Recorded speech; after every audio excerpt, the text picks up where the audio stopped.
of the right wing. Okay then, welcome back to the Storytime Network, everybody. We're playing Hollow Knight, and I hate that this has become our thing now. honestly, you just did a Uno reverse card on how it usually goes. So, Yeah. Do uh, I want to explain that statement? I don't know if I do. you Uh, don't. It's fine. It's funnier without context. Yeah. oh God, man, we honestly probably missed some good content there because between the gingerbread man discussion and multiple dog puns in a row, um, going back and forth on that one. Uh, Yeah, it was a real yeah, rough time. I'm not doing this again. I'm amazed I kept it going for so long the first time. Yep. That's fair. That is completely fair. Speaking of things I'm surprised is still going, I'm still actually watching my anime. Amazing. I I can't say I'm caught up because I'm still a week behind on everything because of last week. Um, Yeah, is what it but is. I watched my requisite shows for Wednesday, Thursday, Friday, and Saturday, and Sunday and Monday last. Yeah, Tuesday. That one was. Yeah, I might just leave Tuesday honestly and just have that be my only catch-ups as well as the two shows that aren't actually on the schedule. But whatever, I'm doing a lot better. Is my point. I am doing so much better than usual. I only need 5 more of these mask shards to get a full mask health bar thing. Cool. Very But excited. yeah, I did have to get over my disappointment on Monday of no Demons of the Shadow Realm dub. Yeah, it is very unfortunate. Because that is absolutely one of those shows that I'm constantly looking forward to. I have enough fan art on my timeline that I can look forward to it and not forget about it.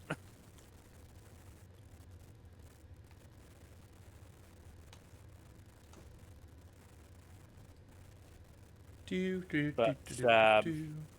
yeah, I also made reference to fucking Agents of the Four Seasons being like me in a chess match with a dog, because oh boy, there are Yuri undertones. But at the same time, you know it's not going to go anywhere. At the same time, the show is also setting up fucking two het romances with the leads. So, like,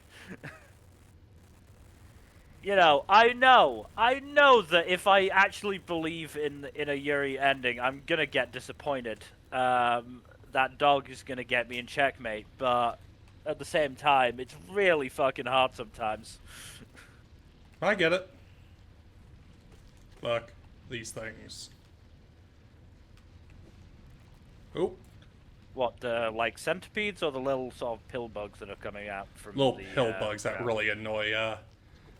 They just bop in and out like that.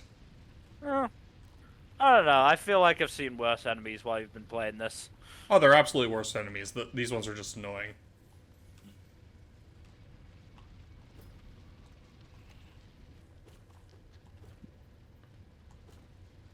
But yeah, I've got so for today I've got what is it?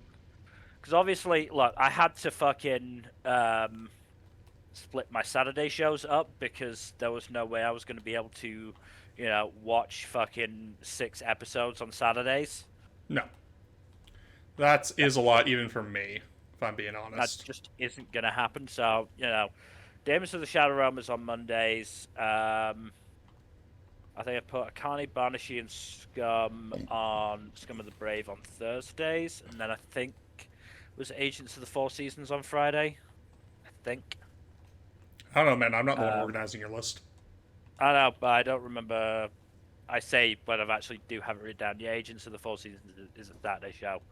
So yeah, I've moved that to Friday with Slime Sakai. So Speaking of Slime my Sakai, yeah, I got that. I got that cliffhanger. Yeah, yeah. Um, good episode. it was a good episode. Technically, I don't even have to wait because the next episode is up now for me. But um, maybe I don't know. That's probably again. We talked about this on Wednesday. I'm so shocked how much I actually have grown to love Slime Sakai to the point where I do legitimately want to be fully caught up on it. It is one of those shows that I probably will if I get the time and inclination. I will probably catch up before Friday, um, or before next Friday. Mm-hmm. But yeah, we'll see on that front. I make no promises. As I said, I'm shocked as it is that I'm keeping up. Yeah, that's fair. So yeah, so today is Kill Blue and Iruma-kun. I have heard really good things about the Aruma-kun episode, so I'm excited for it. Well, remember I'm a week behind, so it won't be today's Iruma-kun episode. I mean, last week's Aruma-kun episode was also very good. Good. I mean, I'm glad about that. Iruma-kun is another series that I very much enjoy. Hell yeah. That's right. Bow to me. Bow! So that brings up a good question. Is there another chapter of Iruma-kun up? There is. At least when I last checked. A day or two ago. Yes, but I've already read it. Wow, that was... Well, that answers your question, doesn't it? Yeah, I'm honestly surprised I was so up on this. Usually I forget about it. Typically until Sundays when I'm checking that particular platform for another series.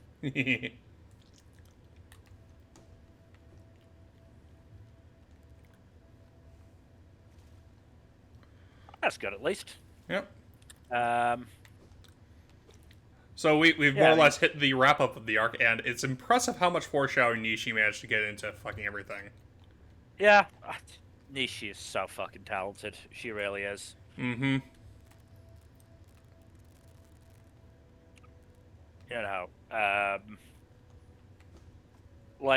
Yes, Iruma-kun is not perfect by any measure. I mean, Kiruo is still a thing. But He is nowhere near the worst implemented antagonist in any shonen property, and you know it. well, I mean, the point is he's barely implemented at all at this stage, which I'm glad for. When was the last time he showed up? It's been a while. Like, in terms of actually, menacing Iruma and the gang? Like, yeah, I feel like it has been quite a long time.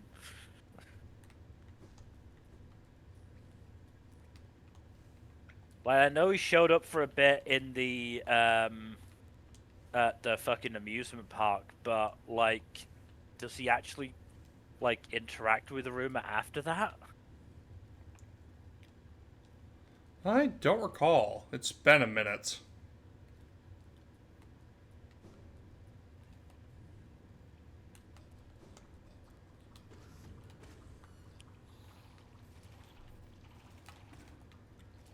Yeah, I honestly don't remember. I mean, I could probably look it up. Probably.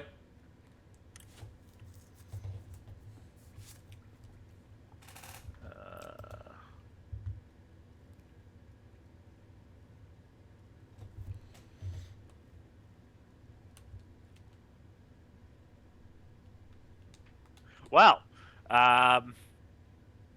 the answer to that question is we will find out quite shortly. Find out what now? Find out about Kiruo. Oh boy.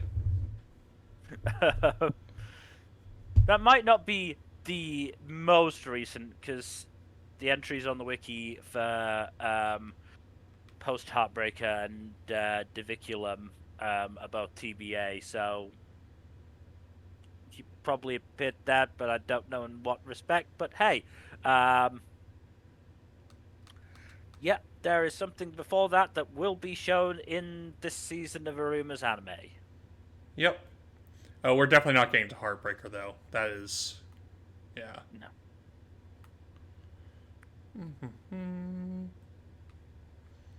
Where to go to get to the nearest tram thingamadoo?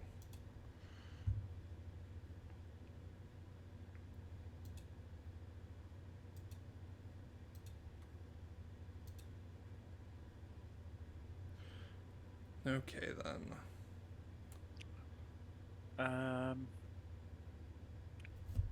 So yeah, so we've got music festival, post music festival, Dem Doll Games arc, and then the 13 Crowns arc.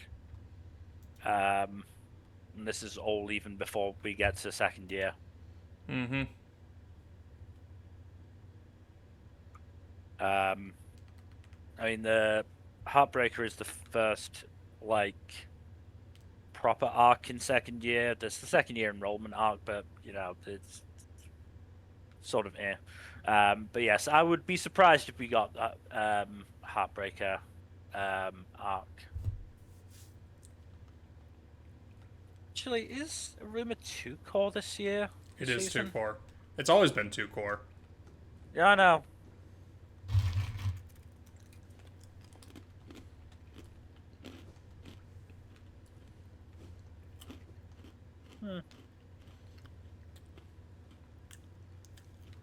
We might get into second year. I'm not sure. I don't know. I mean, I feel like the end of first year probably would be the best spot to, end for the season rather than doing the fucking enrollment arc and then just saying, all right, I know we've been mentioning this Heartbreak thing, but it's not going to happen until next season. Yeah, I definitely imagine we'll be just doing the end of first year stuff. Um, But we have been going at a pretty good clip through the chapters, so that makes sense. I mean, the thing is that,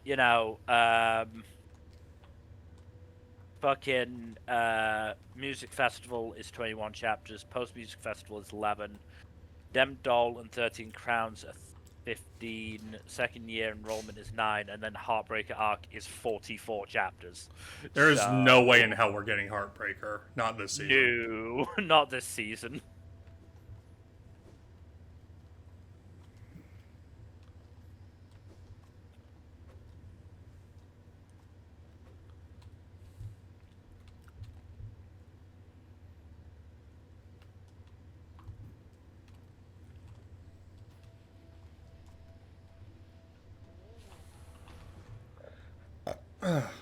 So, on a different note, I did watch the new Punisher special this past week. It's pretty good. How was it? Pretty good. Good. Uh, it's not as good as some of the other two Marvel specials, but those are also extremely good. So, like, that bar is high. I mean, I think it's fair to say that John Bernthal is a very good actor. Yeah, And he nails it as plays, the Punisher. It's like yeah, that's not a secret anymore. plays the Punisher role very well. So it does not shock me that I think Bernthal is one of those actors where even if the dialogue isn't too inspired, he he commits enough that he can make up for it. Mm-hmm. Oh, 100%. Um, like fucking Walton Goggins is another one of those where just like his ability and commitment to a role elevates a good script and can carry a bad one. Mm-hmm. 100% agree. There are other actors, but those two are always the first ones that I think of. Yeah.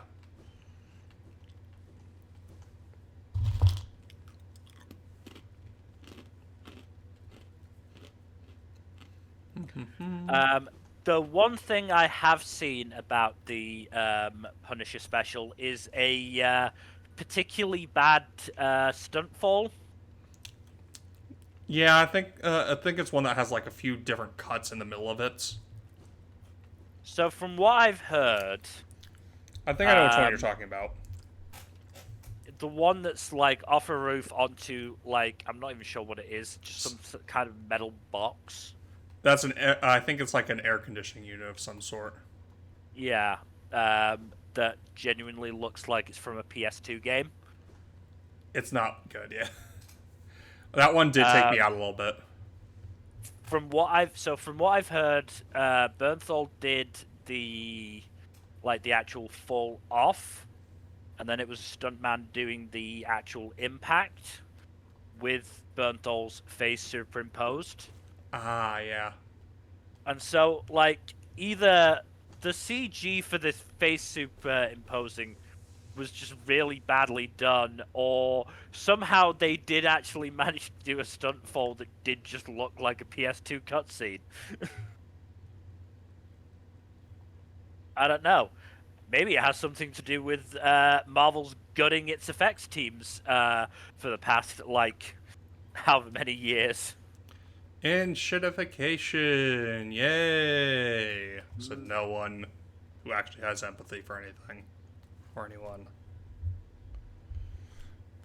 Tram, tram, tram. But yes, that's pretty much the only thing I've seen from it. I might have seen a couple of clips scrolling through reels, but it's just as likely they're from the actual fucking TV show from a few years ago. Mm-hmm.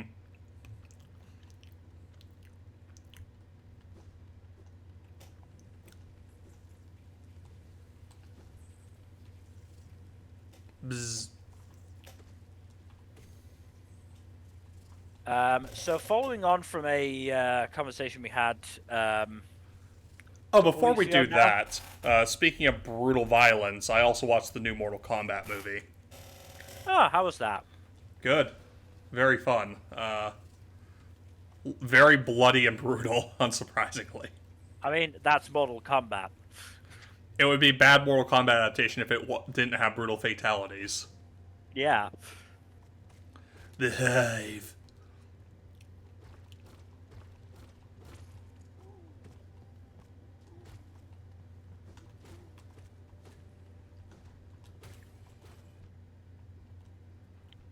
Oh shit. I forgot that thing Uh, spawned a bunch of bees when it dies. hmm. Who plays Johnny Cage, if you remember? Carl Urban. I mean, he's another one who commits, so He's I've never seen him be bad in anything he's done. yeah. He's been in some bad things, but he's never been the bad part of that thing. Look, I watched him in the Doom film. Oh my Uh, god. he was the best part of that film. Yeah, I'm not surprised. Um, that and the fucking first-person shooter sequence that they did. I mean, yeah. Because considering that was him, I feel like we can include him in it. Yep.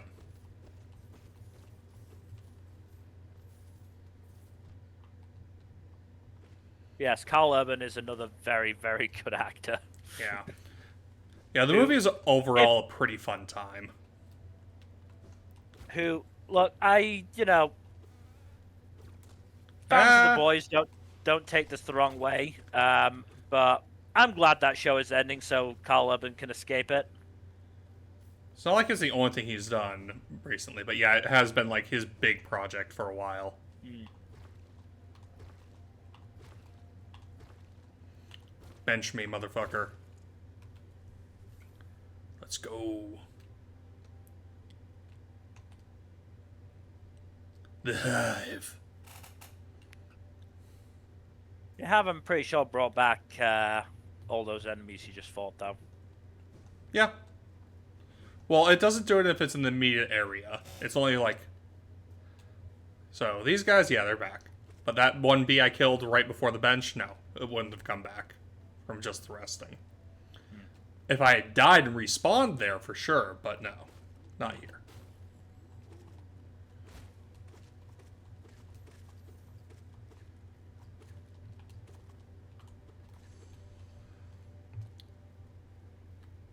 Your little minions are quite useful.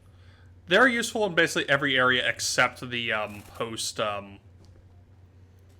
except for the post conquered area with the mantises, because they fight mantises that are not actually actively engaging me, Mm, which is a bit annoying. yeah. Every other area, though, they're super handy. Mm.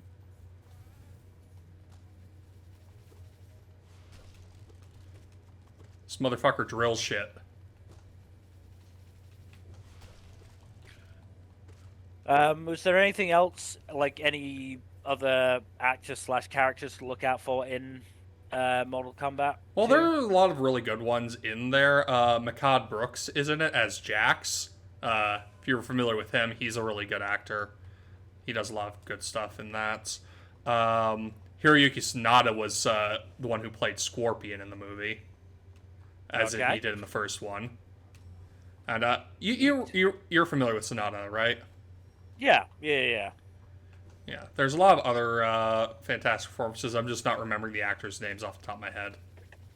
That's fair.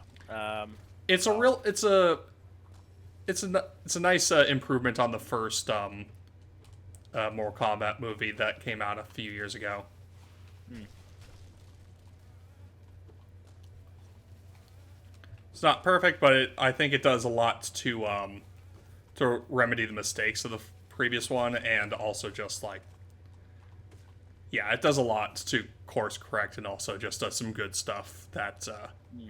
based off the games. I'm not a huge Mortal Kombat game fan, I will admit, Yeah. because I'm only really familiar with most of the cast from the first 2 or 3 games, not many of the others. I mean, I've played Mortal Kombat games before, so I do, know the names of the cast. I'm not, particularly big on the story of the games, Yeah. because I suck at fighting games, and so, I only ever got so far in them. Mm-hmm. Fighting games are hard. Would it be wrong of me to blame my ADHD on it? No.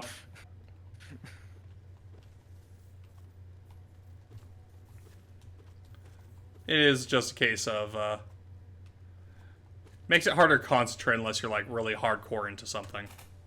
Harder to concentrate and harder to remember, like, the fucking button presses that I need to do certain moves. Yep. Especially like the Also, combos and the fatality sequences and such. yeah. Also, I'm looking at the cast, and I'm gonna be brutally honest. Carl Urban and Hiroyuki Sanada are the only ones that I'd recognize by name. I'm not too surprised. I do appreciate when they do go with like mostly Sort like of lower key actors. yeah, like mostly like B and C listers.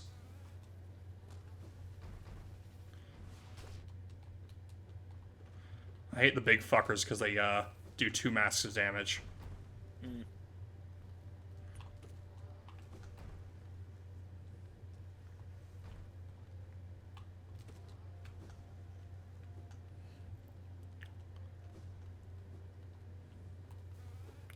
Yeah, it's still a fun movie, but yeah. Mm.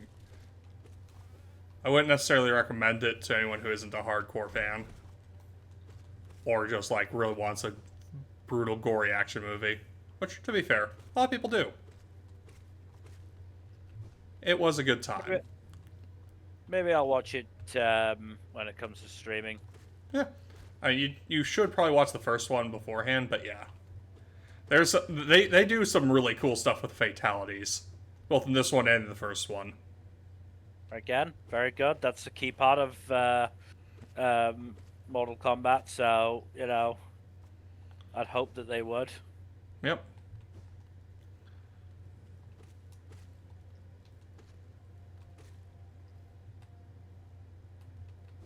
But yes.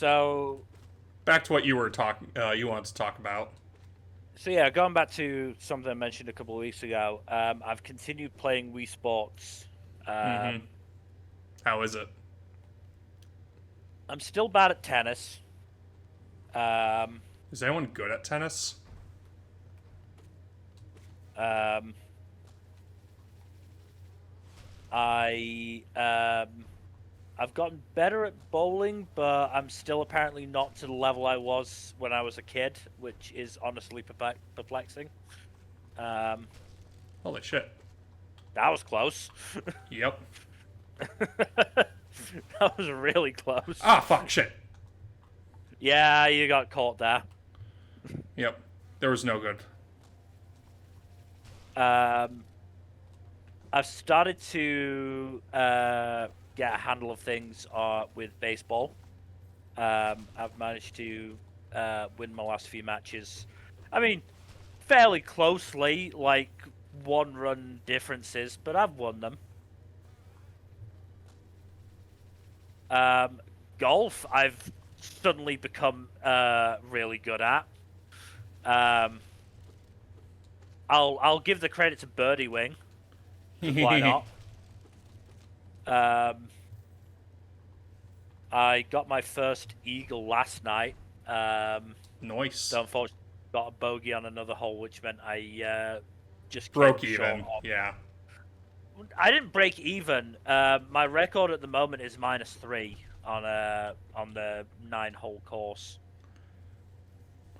That was close. Um, so I was really close to getting to -4, and then I fucked up a hole. Got a bogey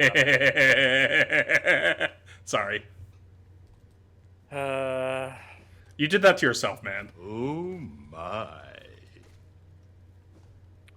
Yeah. Yeah, I messed up and got a bogey on it, unfortunately. And then boxing, I struggled with a bit at the start, and then I figured out the ace strategy: dick punches. If it works, it works. It apparently does. How much of that is because um, I'm a fairly tall person. Um, I'm at or around 6 foot, and my TV stand is, I mean, TV stands in general aren't, like massively high. Um, but it does mean that when I'm stood up, the actual sensor for the controllers is probably sort of around the bottom of my rib cage, I think, I would say. If not lower, maybe. I'm not sure. So I'm wondering if that has anything to do with, where my punches are landing. It's possible. But either way, it doesn't matter. I'm winning matches. And it's very funny to see the replays and see me just dick punch them into oblivion.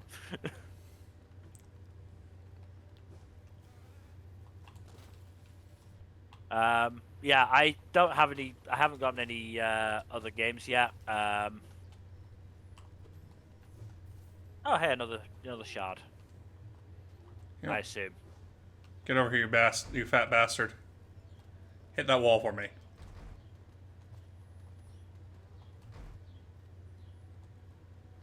Really being a dick and not doing what you want. Yep. Come on. Get over here, motherfucker. There we go. There you go. So yeah, don't have any other games yet because I am very poor, even for games that are probably £3. And also I just haven't sort of thought about it that much. I will at some point. If nothing else, Wii Sports will eventually, lose its Hold. hold. Like eventually I will just grow tired doing the same things, especially if/when I reach a point where I feel like I can't improve, sort of thing. Yep.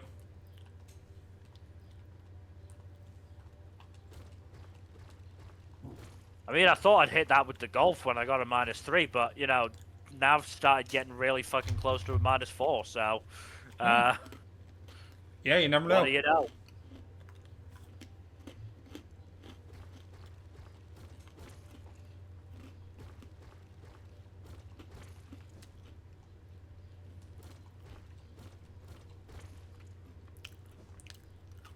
Oh boy. Boss. Boss fight. Mm.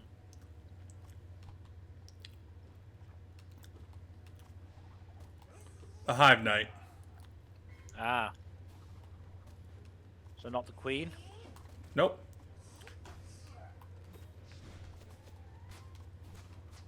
Ow.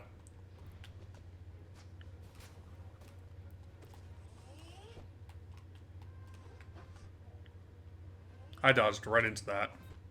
Mm. Sucks when that happens, doesn't it? It really does. I gotta get his attack patterns memorized. Mm. Nope. That was not it. Nope.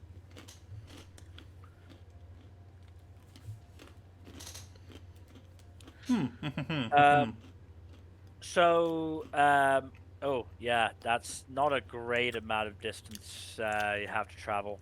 It's not terrible. It's just a bit annoying.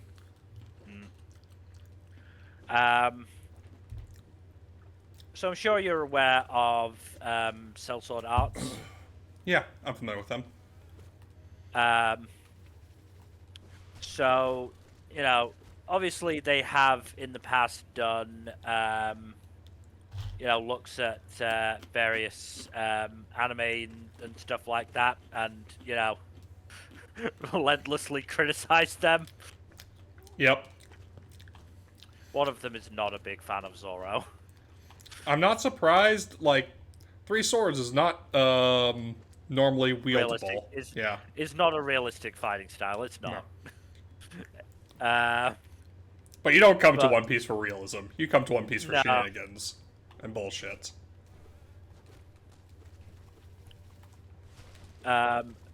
But they did have a lot of nice things to say about the live action, specifically Zoro versus the Bounty Hunters. Yeah. I mean, that's a really As- fucking good fight, to be fair. Yeah, but they shouted it out as a really good example of a fight with multiple opponents, basically, where it'd been shot so well that you didn't think about the fact that there must be a bunch of fucking opponents waiting their turn, sort of thing. Yeah, because they use the environment very well for that. Yes, they did. They very much shouted that out. The environment and the framing of it, and the fact that Zoro took out the bounty hunters in one or two strikes, so it wasn't like there was really any extended or much extended sort of Back and forth. one-on-one fighting. Yeah, back and forths. There were only like a few fighters that gave him any real trouble, yeah. Yeah. I mean, the why are you bothering to fight them and not just running away? Why not? Well, it updates the Hunter's Codex is the thing. Alright. And you do get rewards for doing that. Like, if you complete the Hunter's Codex, you get an achievement. And that's one of the achievements I did not get on my last playthrough. Partially because one of the entries is a real fucking pain in the ass to get. And you will probably see me attempt it here. There's also one of the annoying ones. The big fucking bee. Yeah. But yeah, I mean, I'm trying to remember it. Was the only sort of opponent who lasted any amount of time against him Was the big buff hammer dude, right? Big Buff Hammer Dude? Yeah, I think that's pretty much it. Not even like the officer or the frontier agents really lasted that long against him. Yeah. To be fair, he started that sword off going 3-sword style, which in the live action is basically like, The limit break, basically. yeah, limit break hit, like take down fucking 70% of your health in one hit sort of thing.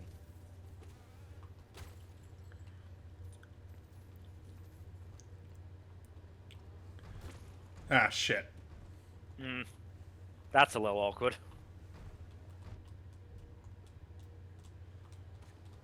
Oh, boy. No, you fucking don't, motherfucker. But the other anime thing they praised, or anime-related thing that they praised, was Fura Bradley as a swordsman. Oh, yeah. King Bradley is a good swordsman, as it turns out. Yeah. I mean, he's so good, he fucking handicaps himself for a lot of his fights. Mm-hmm. Which is crazy. Mm-hmm. I don't think we got him on the villains list yet.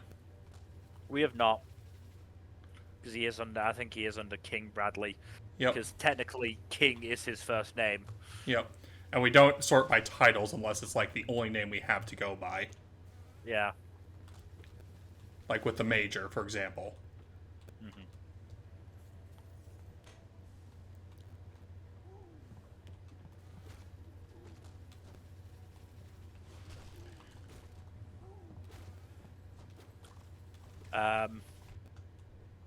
But keeping on with the theme of trying to segue smoothly, in terms of sword fighting, I happened to rewatch some Dororo the other day. Ooh. That one's a good one. I have a hard time with rewatching it, though, because of a lot of, plot-related reasons. Mm-hmm. I mean, look, I didn't rewatch it by any stretch. I watched a few scenes. Yeah, that'll do it. Because I was like, I suddenly got a flash of inspiration for a D&D character, specifically a swords bard who uses the Damn it. uses that beaver with a sword in it the old monk uses.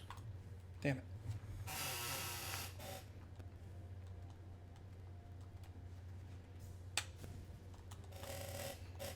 Damn Which I it. think I have. That was close at least. Yeah. Getting better. Getting better. Yeah, I think I've used that weapon before, but I just suddenly I suddenly remembered the existence of Swords Bard as like a subclass, and was like, oh yeah, no, that would work really fucking well, especially if it hid that this bard was actually martially inclined. Mm-hmm. Fly free, little grubby. A grub. Grub. But yeah, so I watched a few scenes trying to see the monk actually use the weapon. Makes sense. Because I watched a bit of the first episode because I saw on TV tropes that the monk used it. As it turned out, the last time I'd watched the first episode of Dororo, it was to watch that scene, and so where I was right after it, and I didn't realize until I checked a second time. Yep. I think I then watched the last sort of 10 minutes of episode 3, I want to say.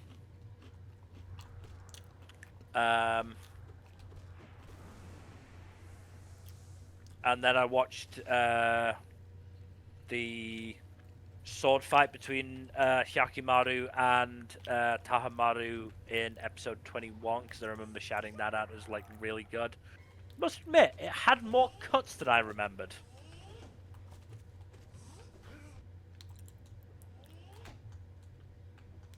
It honestly felt more like a modern action movie fight in that sense. Yep. didn't say it was bad. Just I just forgot about that. Mm-hmm. Damn it. Okay. This thing is annoying. Seems so.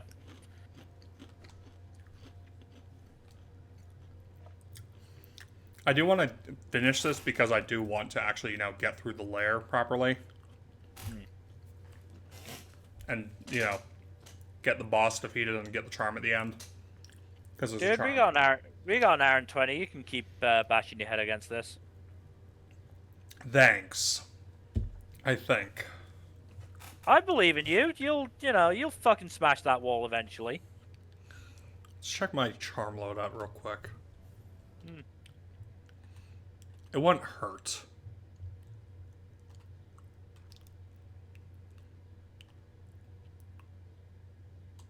That's a good one.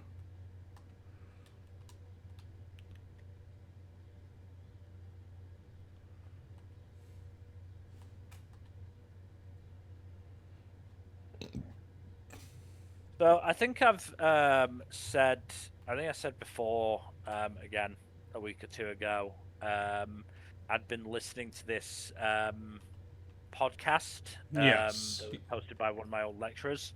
I have not started listening to Behind the Bastards yet because I found via one of the guests on this one another history podcast to listen to called History's Rage, where they basically get on a historian or somebody history adjacent to basically rant about a historical misconception that pisses them off and then set the record straight basically. Interesting. So if I just get Spotify up.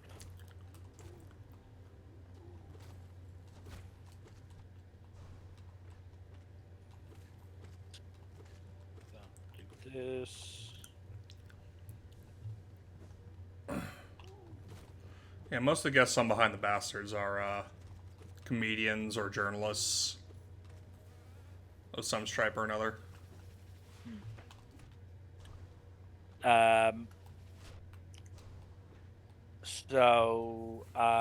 I've listened to ones about the true origins of vampires. Oh, that's an interesting one. And the fact that they didn't come from, or they didn't rise in Transylvania.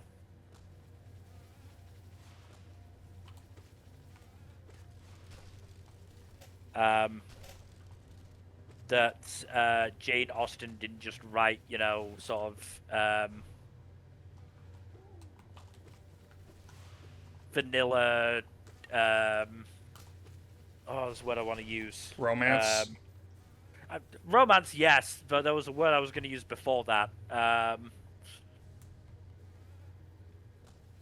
Passe? Quite passe, like. You know what? I'm going to go with beige.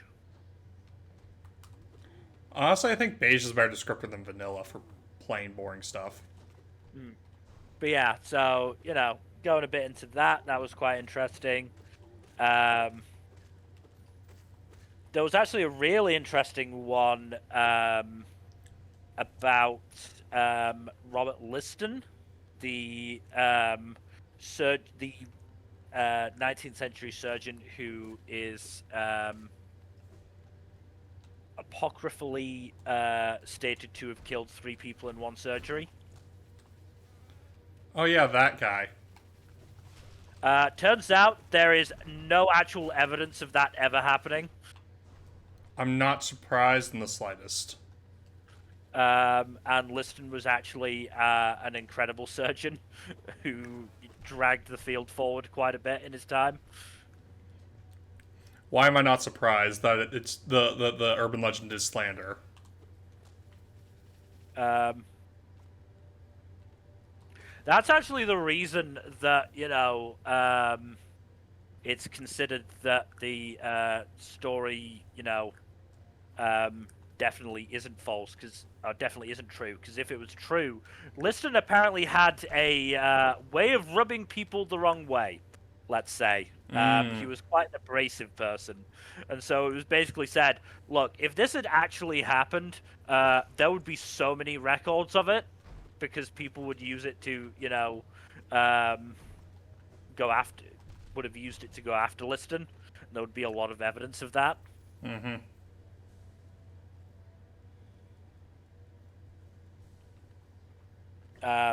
But yeah, that was a really interesting one. Just finished one today about Weimar Germany. That was with another of my old lecturers. That is an interesting subject, honestly. Weimar is really interesting. It really is, and it's it's very much forgotten about because what came after. Because of what came after, and it's just seen as this. It's just the period that led up to Hitler. It's not that interesting. We want to hear about the actual war. We want to hear about the First World War. We want to hear about the Second World War. Don't really want to hear about what comes in between. Mm-hmm. A lot of people view Weimar Germany as more of an interlude than a proper thing in its own right. But yeah, I mean, the unfortunate thing is that Germany was actually recovering okay in the lead up to towards the end of the 1920s, and then a couple of big things happened. Like a certain depression that was that's great in terms of its magnitude, but not in terms of what it did. The Wall Street crash was real bad, considering loans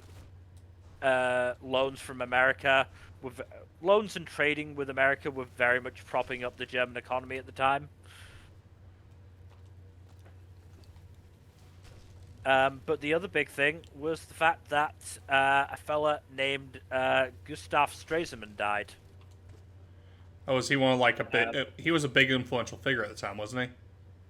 He was the foreign minister throughout the many, and I do mean many, Weimar governments from 1923 to 1928, 29, something like that. And he was basically the guy who kept Germany running at that point. He was the consistent factor. He negotiated a lot of the treaties that got the reparations brought down, the loans from America, got Germany into the League of Nations. Even though America didn't get into the fucking League of Nations. America chose not to get into the League of Nations. America proposed it and then said, "Oh no, we're not actually going to join." That's for you European boys to figure out. And the League of Nations was Woodrow Wilson's whole idea, and Congress was not behind him on it. Congress was barely behind Wilson on getting into the war. Mm-hmm. America basically took the view of, this is a war in Europe. We don't want to get involved in that. And once the war was over, like, okay, yeah, we're done worrying about Europe now. Y'all can sort yourselves out. And America was very isolationist at the time. Between that and the fact that, the new Soviet Union didn't join because nobody wanted them to join, because nobody wanted to, admit that the communists were legitimate, were legitimate, meant, and obviously didn't include Germany because they're like, well, this is a peaceful organization, and they were the ones who started the war. Not really, but, well, yes and no. It's more complicated than saying Germany started the war, but I can get into that a little bit later. Oh no, it So was yeah, not just Germany. It was just all of Europe being stuck into like a huge fucking tangled web of alliances that really fucked everything. Yeah, fuck shit. look, I think it's fair to say that Germany, were fully prepared for war, and certainly didn't do everything they could to actually, put a stop to it. But to say they started the war on their own, yeah, is just wrong. It really is.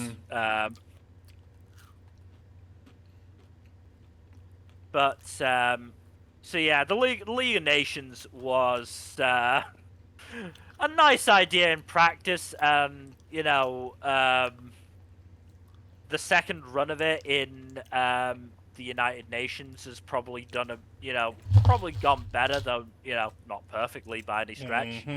Um, but yeah, it was sort of doomed from the start once multiple big powers didn't get involved. And by the time that they actually did, bring in Germany and the Soviet Union, we are now getting to, as I said, the late 20s, early 30s, and Mussolini's had quite a few years to start ramping things up.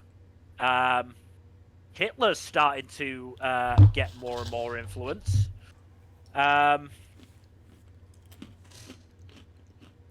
Fucking Franco and the Spanish are starting their whole thing in the 30s. So, yeah. Not great. So speaking of Franco, it still amuses me that he just basically went, "Oh yeah, I'll accept all this help from Mussolini and the Italians. Oh, you want me to return the favor for World War II? I think we're mostly just gonna stay, semi-neutral on this. We'll help you guys out a little bit, but we're not contributing troops to the cause, buddy." Yep. It's very funny how casually, honestly, Franco just fucked over Mussolini. Then again, Mussolini's whole thing was just like cavalcade of fuck ups, basically. Not from the moment he got into power, but it did not take him long to start fucking up. I mean, the point is that as far as I'm aware, obviously I am open to being corrected because this is not my specialty. Honestly, I don't really have a specialty history-wise, which is sort of an issue. I'm way too much ADHD brain jumping around shit. But as far as I'm aware, Italy spent a lot of their strength helping Franco. And so when it did actually get to World War II, there wasn't a lot they could do to help. And Hitler basically sort of wrote them off. Yep. As it turns out, spending so much to help the Spanish really fucking backfired. Yeah.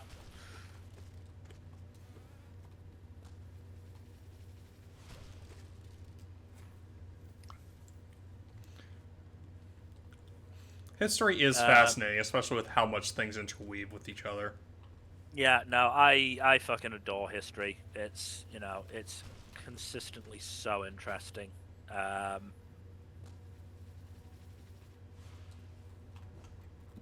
What else? Which other episodes have I won but since deleted to, save fucking space on my phone? Huh. I'm just going through. Oh yeah. Looked at another. Well, I've now been introduced to two Victorian serial killers who aren't Jack the Ripper. Oh, nice. And honestly, I would argue as interesting as Jack the Ripper. I mean, I think a lot of the interest about Jack the Ripper comes from the fact that his identity isn't known and will never be known. No matter how many people try to say, like, "Oh yeah, we finally found out the identity of Jack the Ripper." I mean, again, I'm just going to crib this from my old lecturer James Crossland, who basically said at this point, because there's going to be no new, there's basically not going to be any new information to be found unless there's some fucking secret cache somewhere. Or a diary entry or some shit that gets discovered. So at this point, you basically just picking who your favorite suspect is and saying, well, there's evidence here to suggest it was him, or her, or a giant ape. That's so funny, honestly. The whole giant ape thing. Yeah, I'm never gonna forget it. I love it so much. It's so dumb.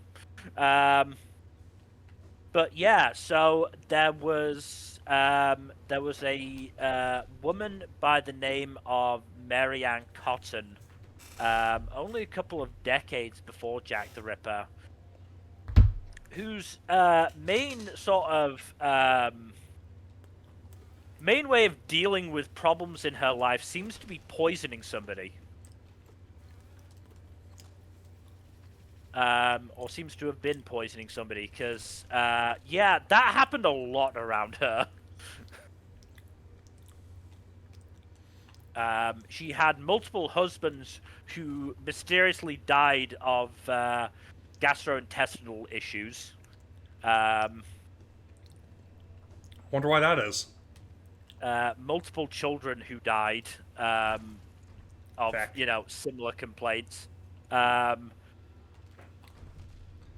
hate these things. A childhood friend of hers died not long after reconnecting with Mary Ann Cotton. And her own mother died despite she was ill, started to recover, and then mysteriously died when Mary Ann Cotton turned up. So... yeah, I wonder what happened there.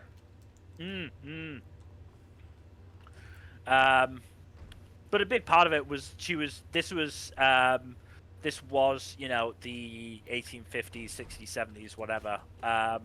And insurance was quite new at the time. And did not have the, legislator that it does now. And so you could basically insure anybody you wanted.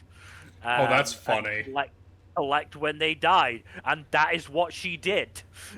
Honestly, respect. The one husband that didn't die was because he got suspicious when she kept telling him to get a life insurance policy on him.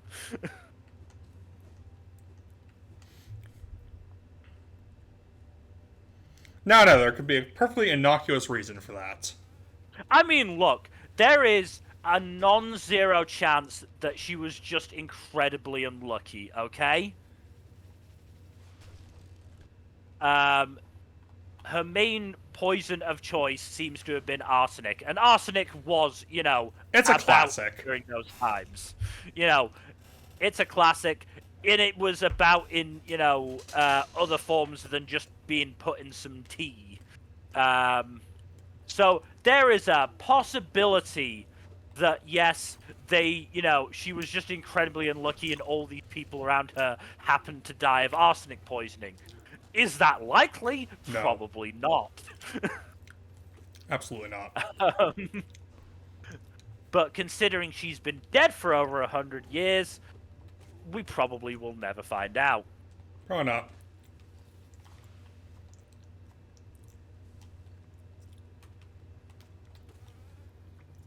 It's fun to speculate, though. The other one was a doctor called William Palmer, who was...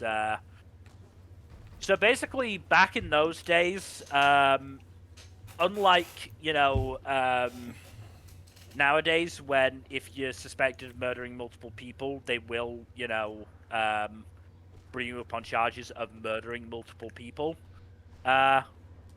Back in those days, they just sort of, went, okay, we're going to try you for this murder, and if you somehow manage to get acquitted for it, we'll try you for the next murder until we get you, basically.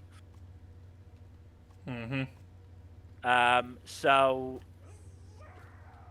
both Mary Ann Cotton and I think Mary Ann Cotton may have been may have been convicted of 2 or 3, even though the real number was probably well over 10, approaching 20.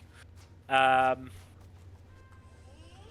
similar with William Palmer, he was only convicted for the one crime, the one murder that they could actually prove,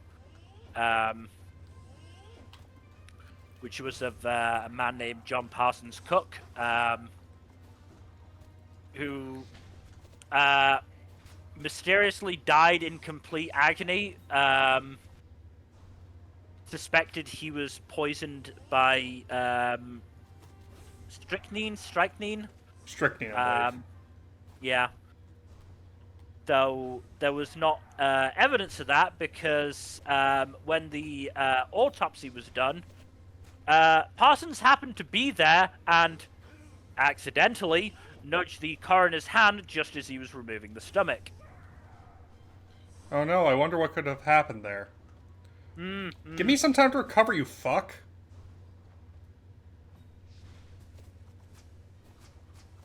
Hive Knight has no respect for your refraction period. I don't think that's the word you should be using. But it's the word I'm choosing to use.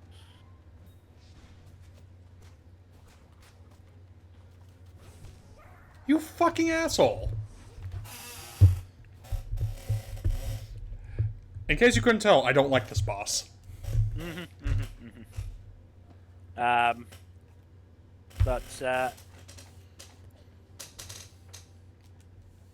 yeah, very, very interesting. Very, very interesting one. Oh,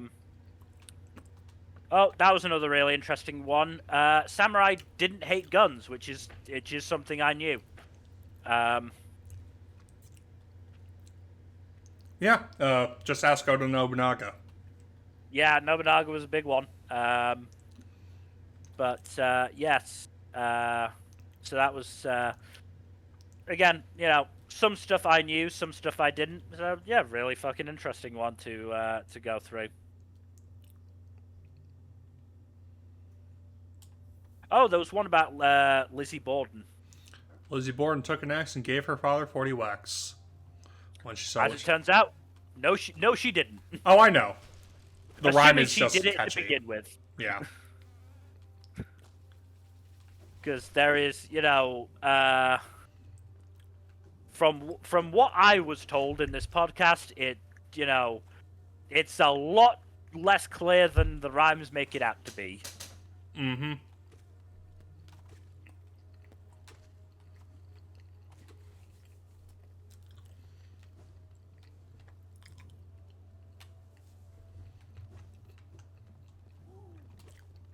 But yeah, I've also got ones coming up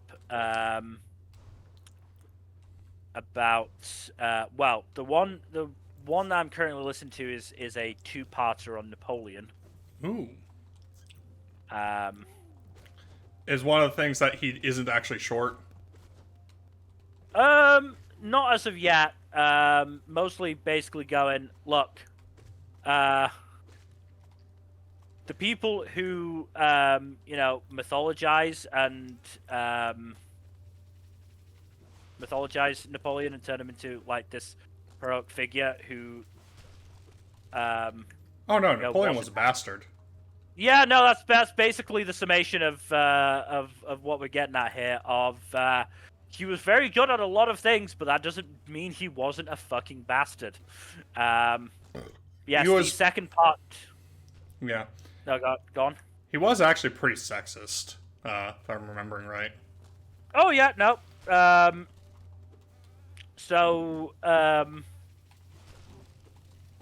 was one of the things he brought in as Emperor of France is like a bunch of stuff that fucked over women after they had gained those rights during the fucking revolution that he was supposedly a part of. But yes, the second part is going to be about the Ridley Scott Napoleon movie.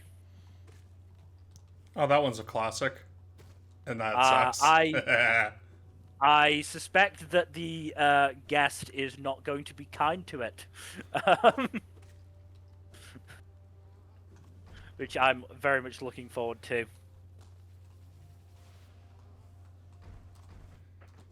But this particular guest does their own podcast on the Napoleonic Wars, which has been an interest of mine. So I'm going to be listening to the episodes that I've got, downloaded now for History's Rage, and then transfer over to that one. Nice.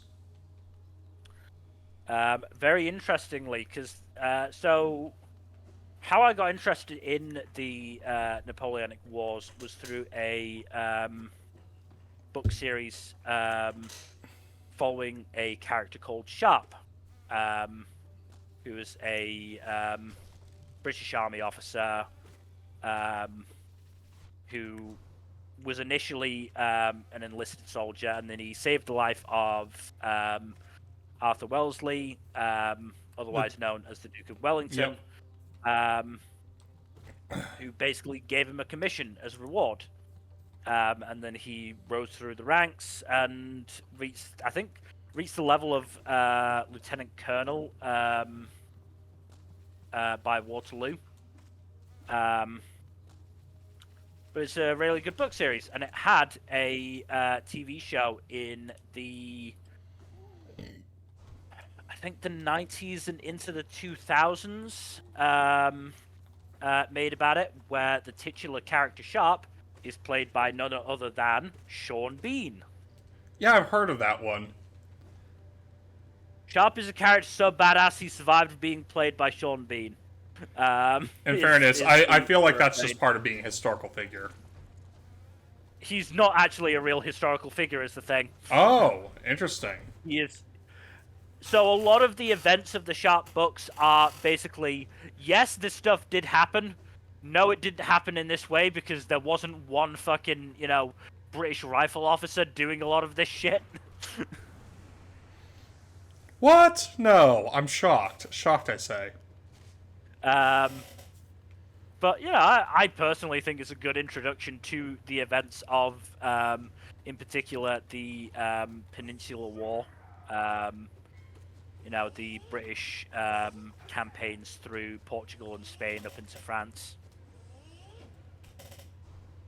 That led to Napoleon's first downfall. But yes, one of the most recent episodes of this Napoleonic Wars podcast is in fact with Sean Bean and the author of the books, Bernard Cornwell. That is pretty cool, honestly. Yeah, the minute I saw that, I was like, well, I guess I know what I'm fucking listening to in a bit, once I've finished these episodes.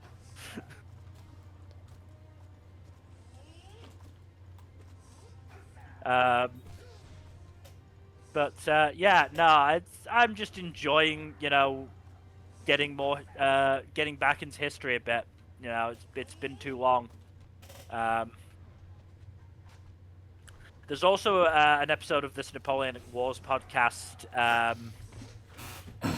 about something called the Valturen expedition.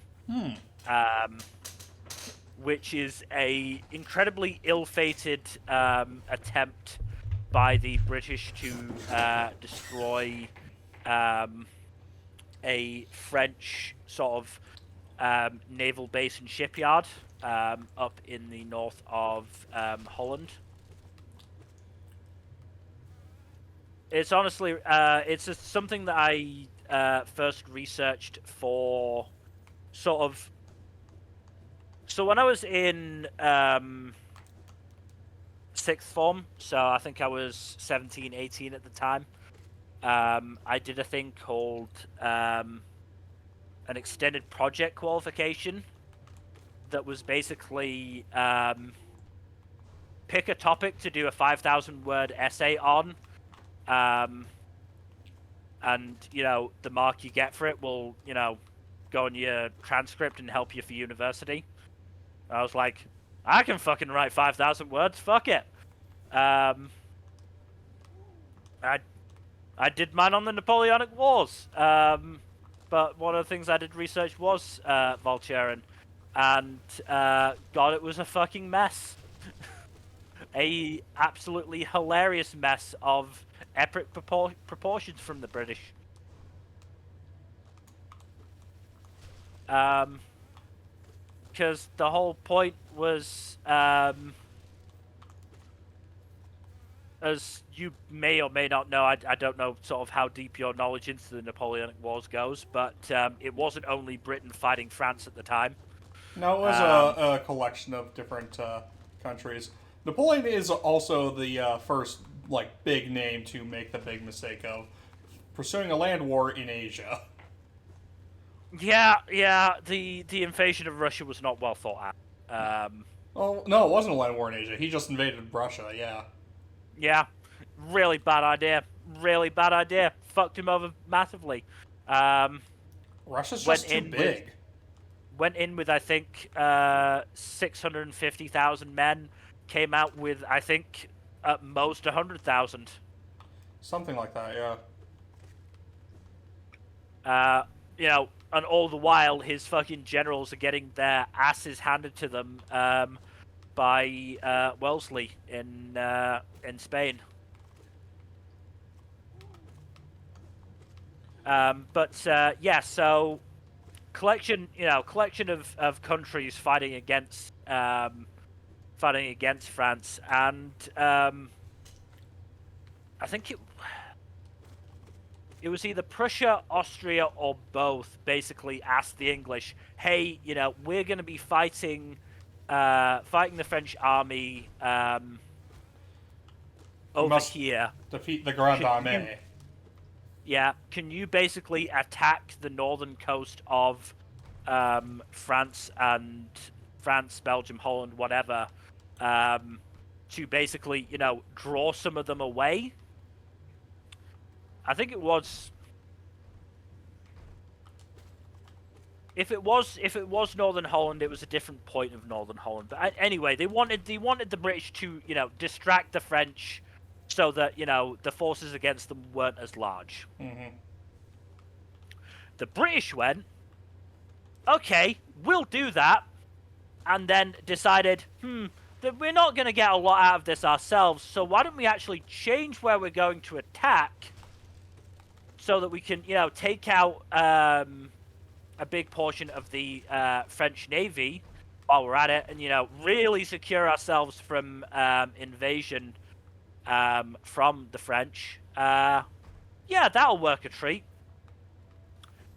They then took so long organizing this that the Austrian-Prussian army, again, I can't remember exactly which one, or if it was both.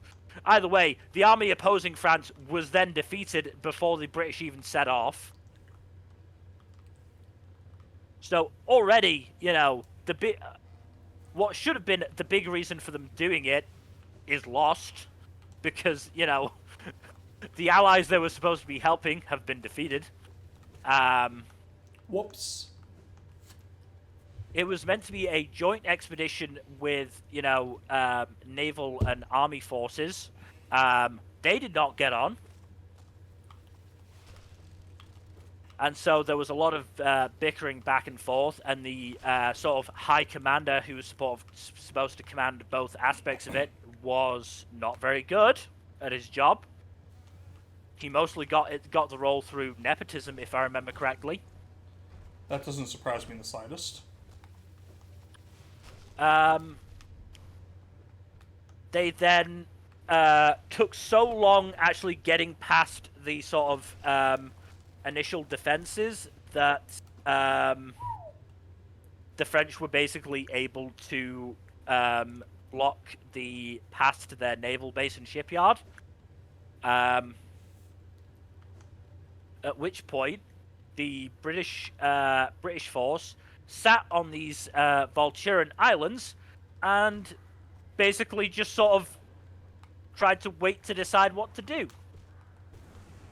The big issue with this is that these islands were rife with disease. So for every, you know, every few days that they waited trying to decide what actually they were gonna do, more and more men got sick and had to be sent home. They lost quite a few men to disease and resultant disability. It was not a well thought out plan.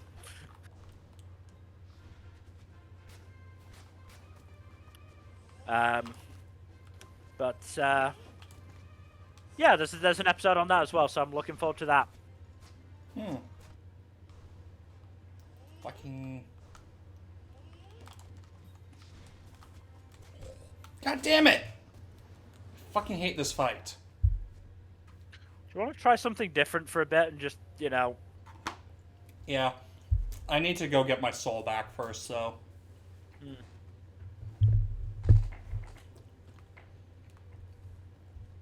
Because, let me tell you, smacking your head against the same boss fight over and over does, It gets old, yes. it gets old. It doesn't do a lot for your mood. Nope. Sometimes persistence is good, but determination can be detrimental.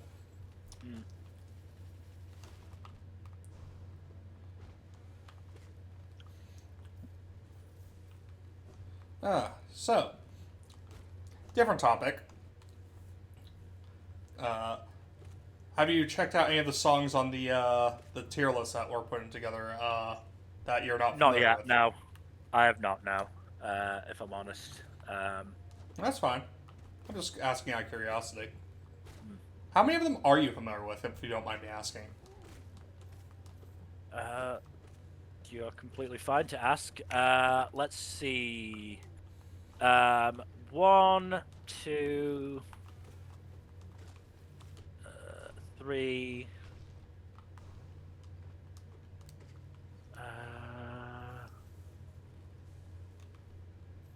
4, 5, 6, 7, 8,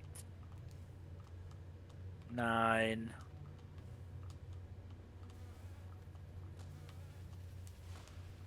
9, 10, 11, 12, 13, 14, 15, 16, 17, 18, 19 out of 69. Nice. That's not terrible. I'm not super familiar with all of them personally, but I'm familiar with most of them at the very least. There are some things I think like we might be able to remove one or two because of the redundancy, but that is something we can talk with Gen about as well. Yeah. Mm-hmm.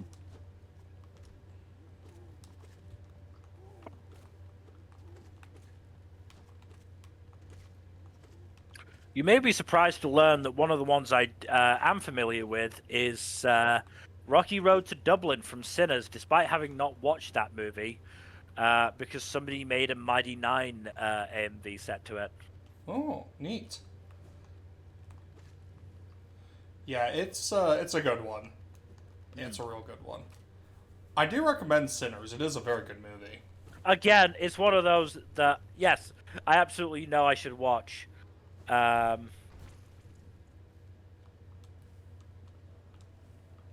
are we sort of talking about in terms of content warnings?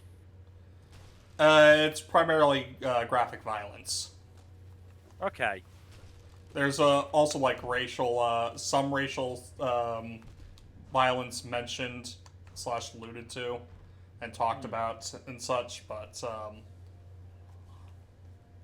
like the only like hardcore racists in the film all get murked horribly. So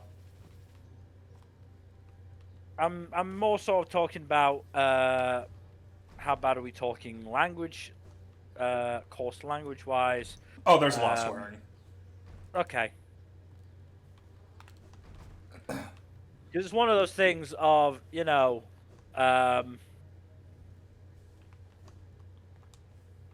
I've watched, I've watched movies with my mum before, so that could be a way of, getting motivating me to do it. But only if it's, only if it's appropriate. There is also a sex scene in the movie. It's not like super graphic, but it is very clearly a sex scene. And there's I'll probably give it a miss with my mum then. I will, try and, well, depends, where I can fucking watch it. there are a few things more awkward than watching a sex scene with your parents. Yeah.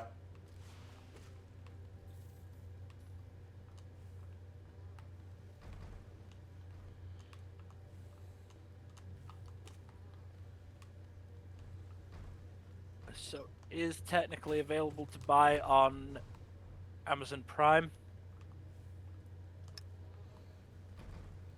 Yeah, I know you don't have a good history with HBO Max, the other platform it's on.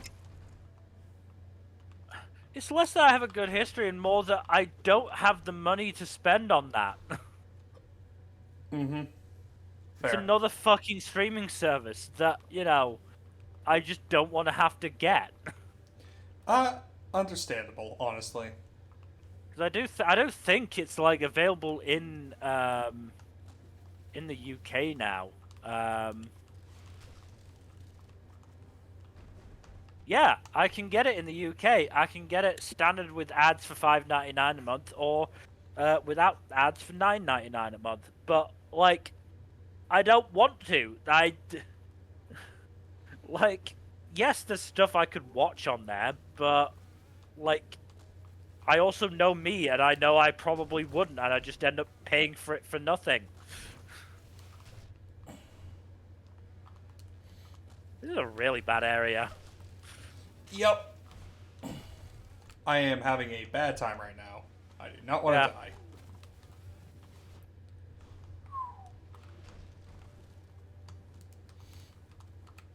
I just had to lure all the fuckers away so I didn't get murked.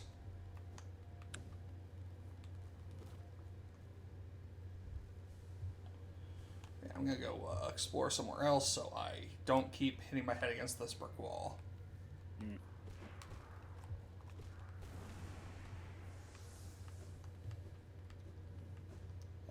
So yeah, it is just a case of I just, I don't see the point in me getting HBO Max, basically. Completely fair. I mean, right now I've cancelled my Disney Plus subscription because I just didn't think I was going to use it for a bit. I'm not watching any anime on there now. Now that Medalist is finished and I'm not watching Rooster Fighter.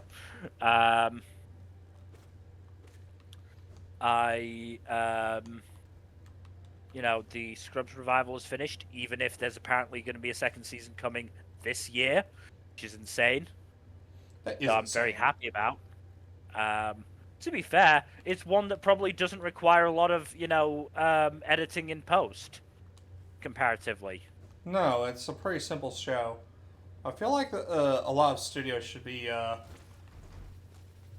be more willing to actually give themselves not give themselves, but like actually take a crack at more like grounded stuff like Scrubs.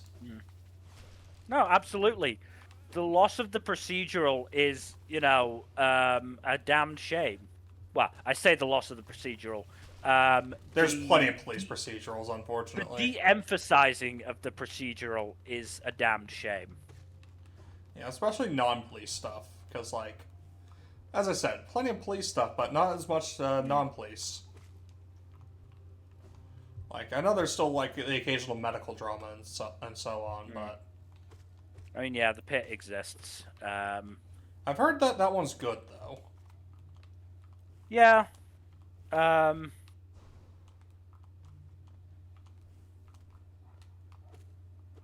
Again, it's on HBO Max, so whether I'll ever watch it is I don't know. But yeah, I mean,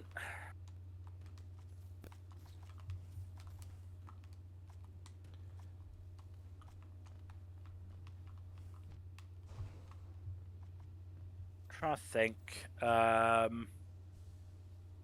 So if I look through, obviously this is the shows they're advertising. So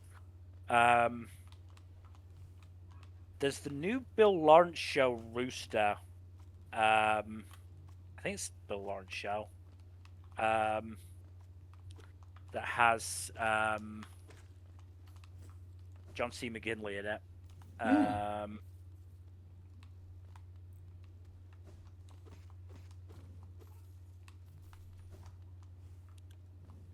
What else we got? Obviously, Sinners. All the Westeros stuff is on there. All the Westeros stuff is on there. One battle after another. I mean, obviously, it was critically acclaimed. I don't know, I haven't watched that one. I don't know if it would be to my taste or not. I could actually watch Peacemaker and all the fucking DCU stuff. DCEU. I don't even remember anymore. Currently, all the it's the James DCU. Gunn stuff. Yeah. All the James Gunn DC stuff. But yeah, I know me, and I know I would get it in the, with the intention of watching that stuff, and then I would watch that stuff. Mm-hmm.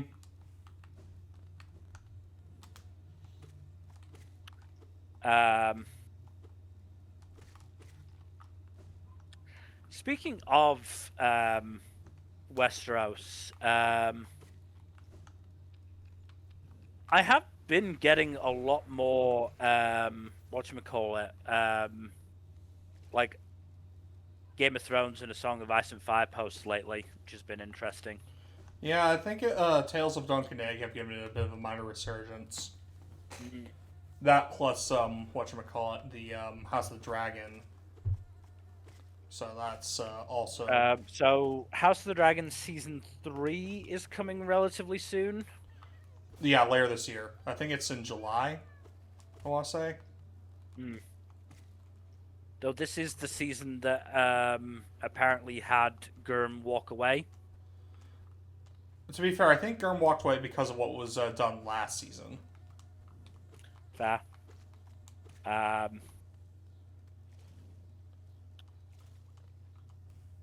So yeah, that'll be interesting. Yeah,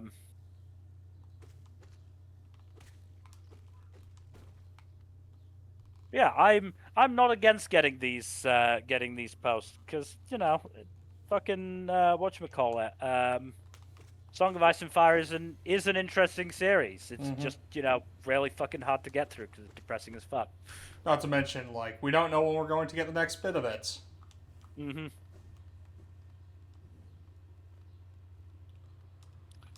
Oh boy, we really don't. Nope. It is more than a little frustrating. Kind of sad that the first 3 books came out sort of I think 4 or 5 years between them. As in, in the course of 4 or 5 years, those 3 books came out. Yep. It is, yeah, it's kind of crazy. So, I mean, let me just... Ice and Fire... Game of Thrones in 96, Clash of Kings in 98, Storm of Swords 2000. So 4 years. Beast of the Crows was then 2005, Dance of Dragons 2011, and we're still waiting on... On wins, yeah. With, I'm going to be honest, no actual hope for Dream of Spring. Yeah, I have some hope for Winds of Winter to come out at some point. Dream of Spring is a fucking shot off the moon at this point. I am absolutely certain Winds of Winter will come out, even if it is just a case of, it's however much of the fucking book Gurm has has completed when he, inevitably passes because he is mortal. And is currently, 77.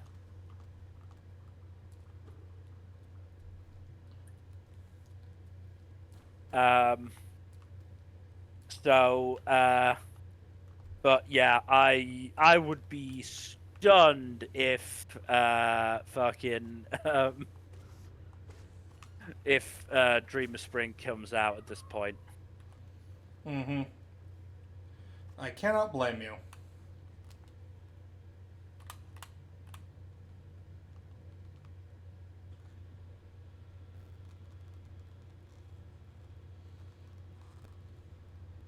Yeah. Where to go next? Let's go. Team Station.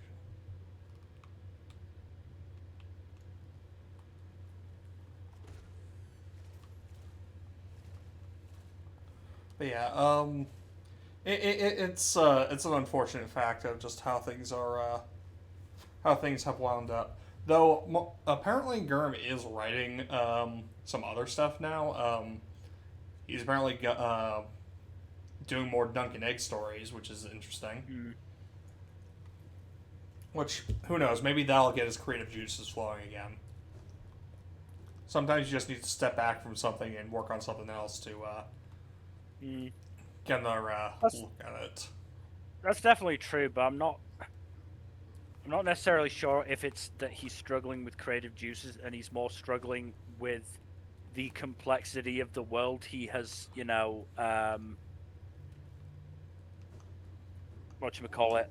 created.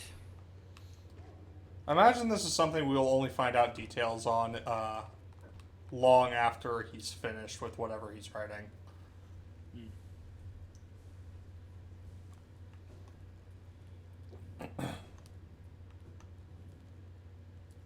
Regardless. What other entries on the songs list have you witnessed? Are you familiar with? So obviously the Bloody Party from One Piece, because that's the Big Mom song, isn't That's Big Mom's intro song, yeah. it? Obviously Children of Grulovia from Psychonauts 2.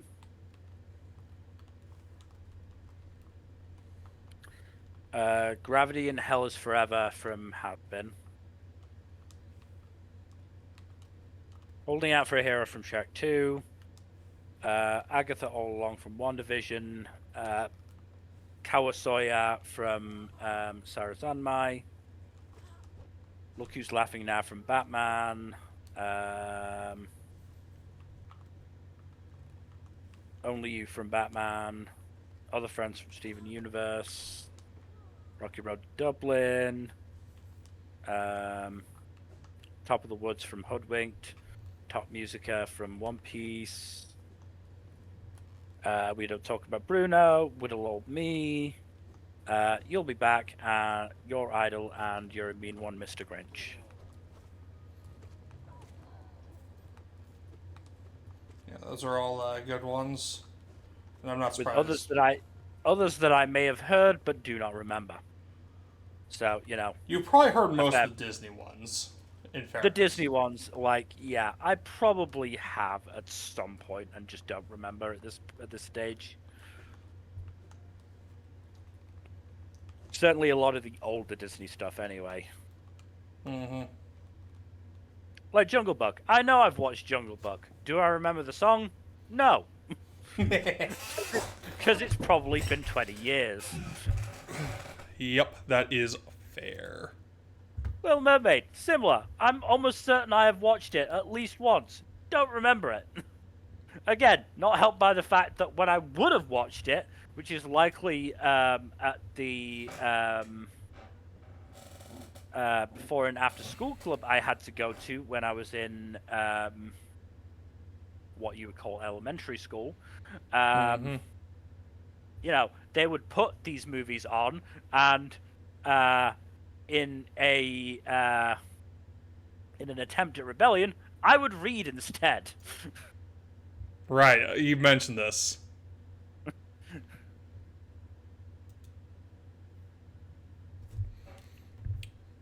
I would read, or I would be, certainly later on, I would probably be on Game Boy Color or Nintendo DS doing something.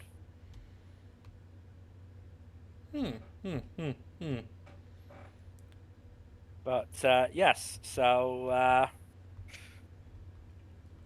probably didn't catch much of them. You know what? That's fair. 101 Dalmatians, again, probably watched. Do I remember it? Probably not. Or do I remember the song in it more specifically? Probably not. Cruella de Vil, Cruella de Vil. She doesn't scare you, no evil thing will. But yeah. One moment. Looking it up. I'm looking something up. If I can spell Dalmatians.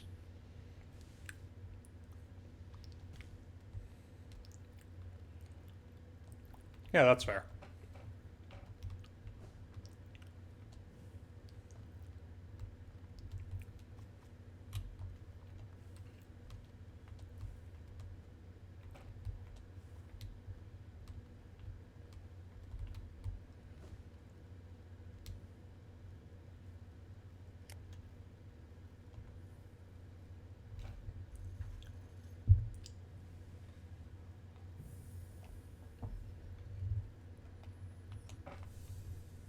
Where the fuck is it?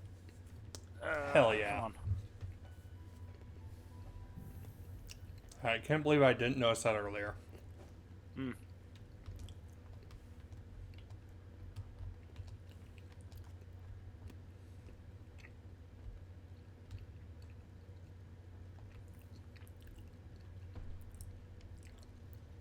Okay, no. Unrelated.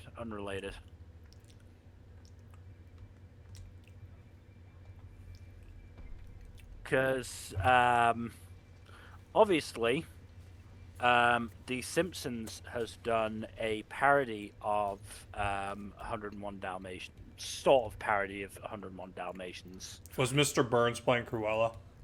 Yes. Yes, he was. Look. I know enough about Simpsons to know. Yeah, no, you're correct. It was also, I mean, look, it is one of the classic episodes. It was in the 6th season, and it's really fucking good. But in particular, there are two gags that always come to mind for me. One is after Mr.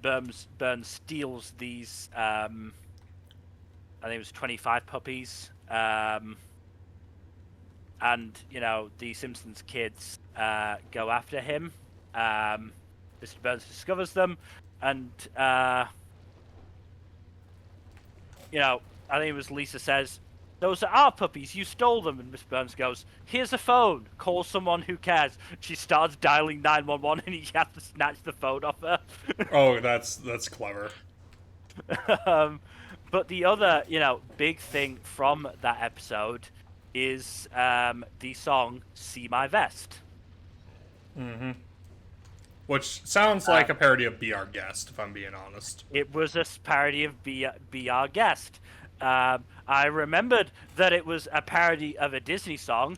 Obviously, I didn't remember exactly which Disney song because, I barely remember Disney stuff. And so I was basically going, well, this is a parody of a Disney song in an episode that's based on, 101 Dalmatians. Is it a villain? I can See My Vest on. I don't even have to put on the fucking, Fuck yeah, I'm putting See My Vest on this list. That's fair, dude. You are free to do so. I'm not going to stop you. Sorry, I gotta look at my charms real quick and see which ones I have left to get. Just a handful.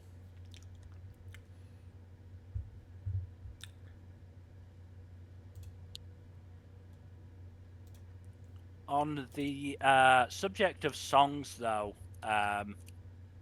especially musicals, been seeing a lot of, well, it would be wrong to say a lot of AMVs because that would imply there are multiples that I've seen instead of just the same one over and over again that people have stolen. Which is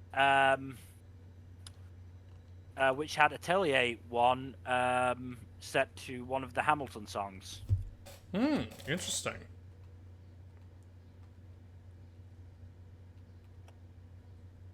I don't know the name of the song, again, because I am not familiar with the fucking Hamilton soundtrack. There's a lot. But it's the one that starts with Hamilton and a couple of other guys writing essays and them going, oh, this guy wrote this amount, this guy wrote this amount, and then Hamilton wrote the other, like, fucking 50 odd. Yeah. But it's, as I said, it's the same AMV over and over again. It's the same collection of clips from the show. It's the same part of the song, like the same fucking 1 minute or so of the song, and it's just like, cool. You're just ripping, a fucking popular MV that somebody created and taking it for your own because you want to be popular as well, don't you? Great. It is unfortunate. I mean, on the subject of that song, I have actually also watched a My Hero MV set to that song.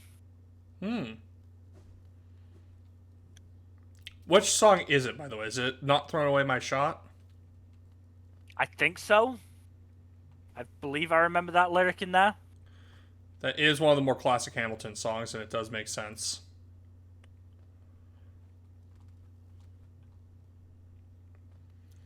I'm not throwing away my shot. I'm not throwing away my shot. Like that? Yeah. Yep, that's the song. I think, again, I'm pretty sure. You'll Be Back is the one that I know from Hamilton because of the fucking DBZA parody they did of it with Frieza. Yeah. I mean, they also did Alexander Hamilton for Alexander Anderson. They also did Alexander Hamilton, yeah, for Anderson. They understandably, also liked that musical and, wanted to make stuff about it. Yep.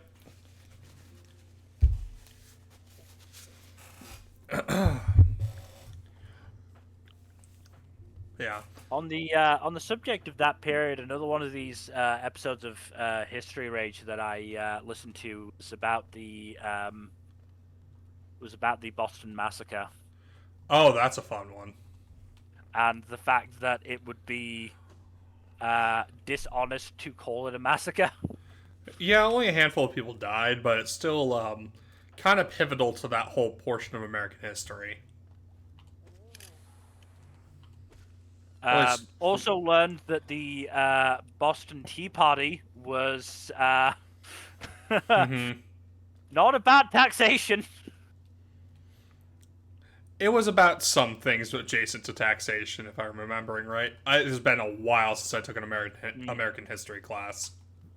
Well, again, grain of sand, or grain of sand, grain of salt, whatever. Salt. Grain of salt. Obviously, this is one historian's perspective on this. And, one historian's retelling of the events and what led up to them. But from the way he tells it, it was more because, by that point, the Townsend laws, which was the taxation laws, if I'm correct, Should be, yeah. had been repealed. Interestingly enough, basically at the same time as the Boston Massacre.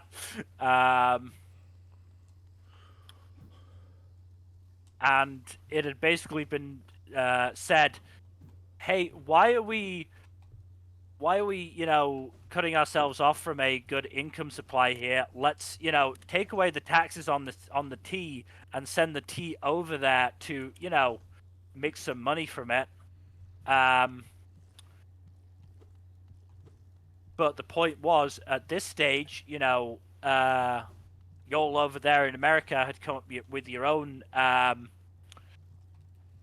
let's be brutally honest, illegal ways of getting tea already, and the sight of 40-odd tons of cheap East India Company tea did not sit right with them, and so they dumped it in the harbor.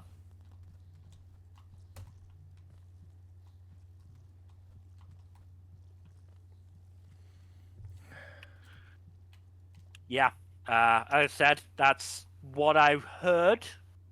I'm always willing to be corrected on history stuff, because, historians are not a monolith. Mm-hmm.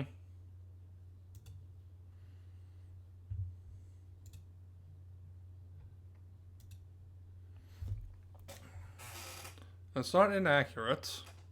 Mm-hmm.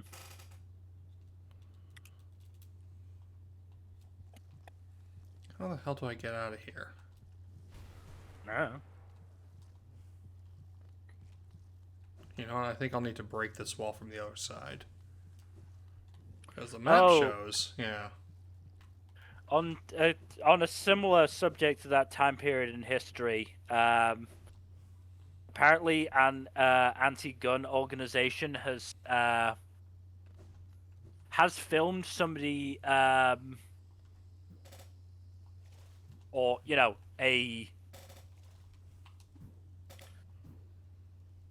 how to word this to make it not sound bad.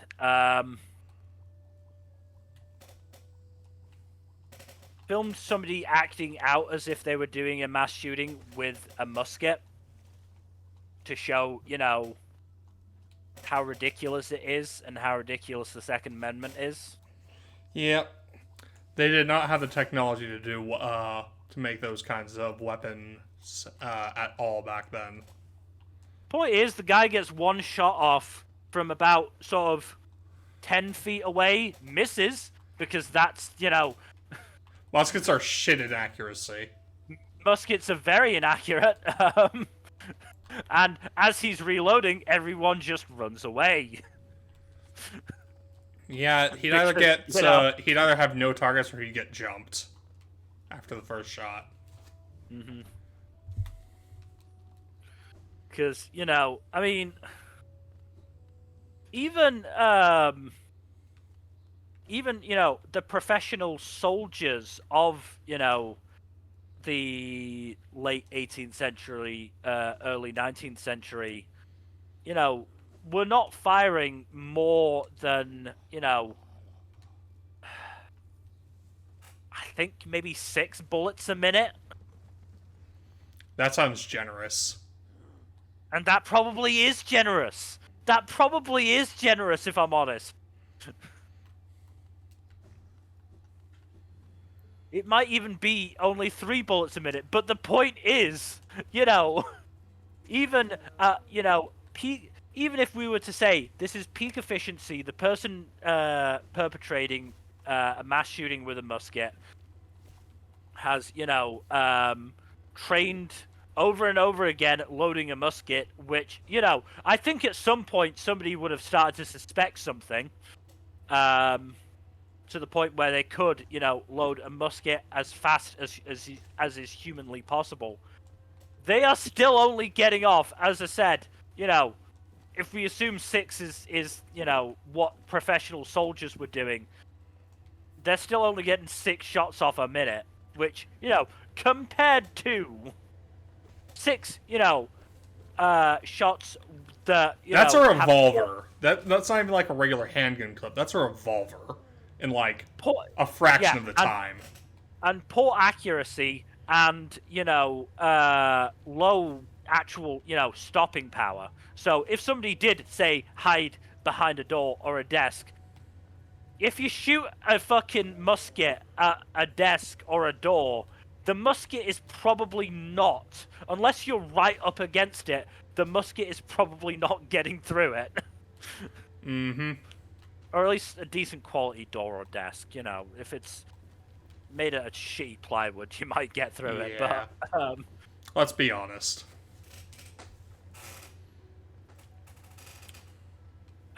so yeah, and this is why I am all for keeping the Second Amendment, as long as you limit people to the guns that were available when the Second Amendment was agreed. Ow. Yep. I mean, I'm fine with that, but I'm perfectly happy letting people have guns, but they're gonna be muskets. They're gonna be like flintlock rifles and pistols.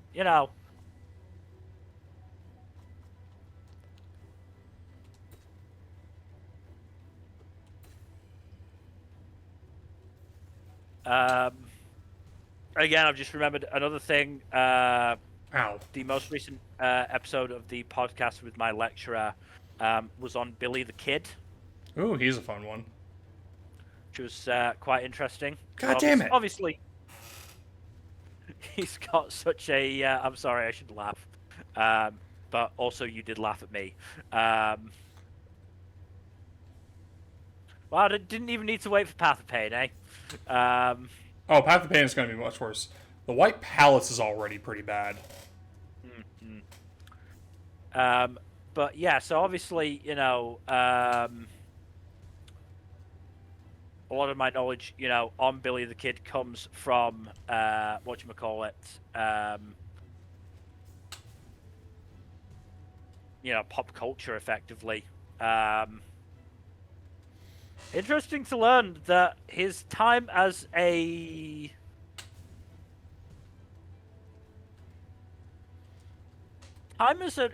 like proper actual like outlaw wasn't that long. Well, that was Ooh. lucky. Yeah. Yeah. Or at least let me check dates again. What the hell? Why can I not dash? Oh, I'm hitting the wrong button, that's why. Yeah, that tends to explain it.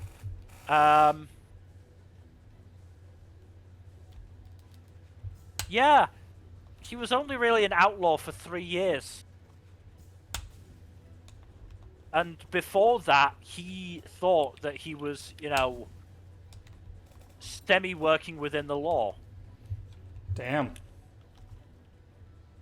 Because he was part of a group called the Regulators, and was fighting in basically an old Western turf war, with, again, the Old West equivalent of a gangster. God damn it. That culminated in something called the Battle of Lincoln.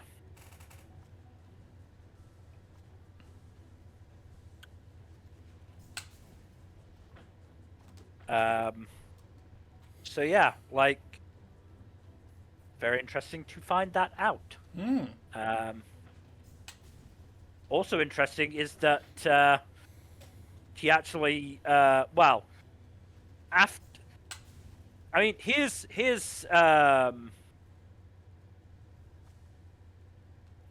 maybe a little insight into the man. After the so I think the overall conflict between Billy the Kid's Regulators and this I think they were called the Murphy Dolan Gang or something like that. And they also had other outlaws under their employ as well. but it was called the what was it? The War of Lincoln Mill, I think. Lincoln County War. That was it. Lincoln County. And after it,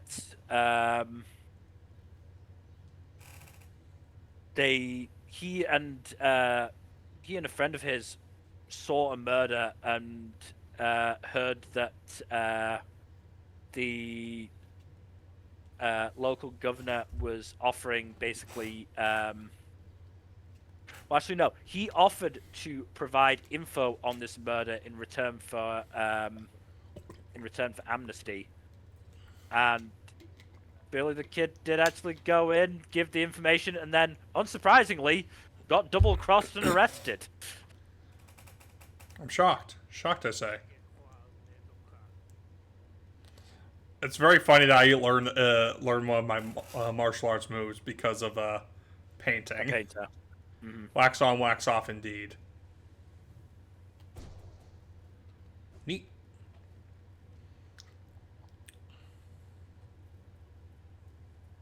Also interesting is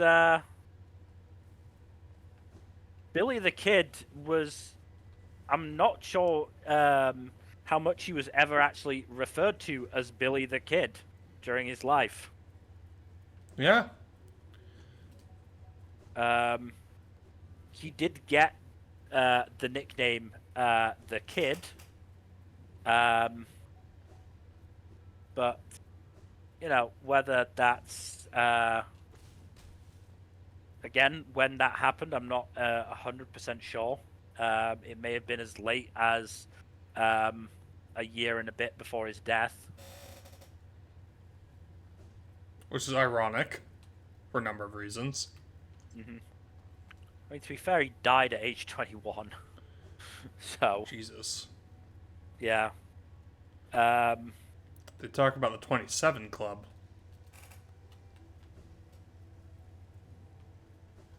Well, he was unfortunately quite stupid. Yep. Because, you know, obviously this was the Wild West period, and let's be honest, he could have fled. He didn't even really need to flee to Mexico. He could have just fled to another state, and he probably would have been fine if he didn't get in trouble. And yet he stayed where he was. Yep, And, that you will know, do it. Unsurprisingly, his eventual killer, fucking Pat Garrett, I think his name is, you know, tracked him down and killed him. That's what it's like to be a wanted man.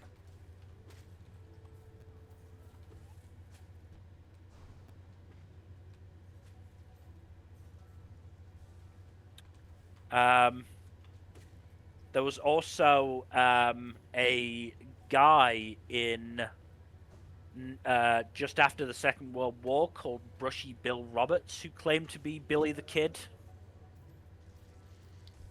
Billy Kid would have been a lot older at that point.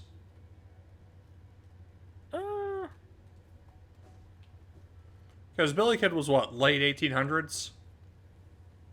He died 1881 at 21, so theoretically, if he was in his 90s, he could have been alive. Yeah, he would have been in his 80s when World War II was going on. Yeah, no, 80s or 90s, yeah. I mean, the point was, this guy was a consummate bullshitter. Like, he claimed a bunch of stuff throughout his life that was not true. What? People lie? About stuff? Mm-hmm.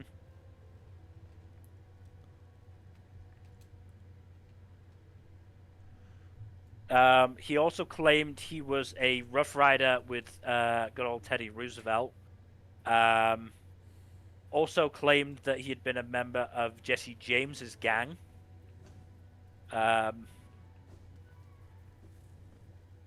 There were a couple of other claims that I can't remember off the top of my head, but yeah. Point is, you know, it was just an attempt at a payday, and it didn't even really matter because he died 2 years after claiming he was Billy the Kid. So you didn't even really get to, you know, get to really do anything with it.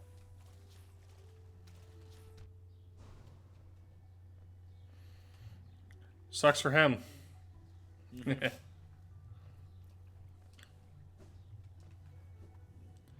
So I'm just gonna get through this area and into the next area. Gonna get to one of these benches over here, and then I'll call it. Cool.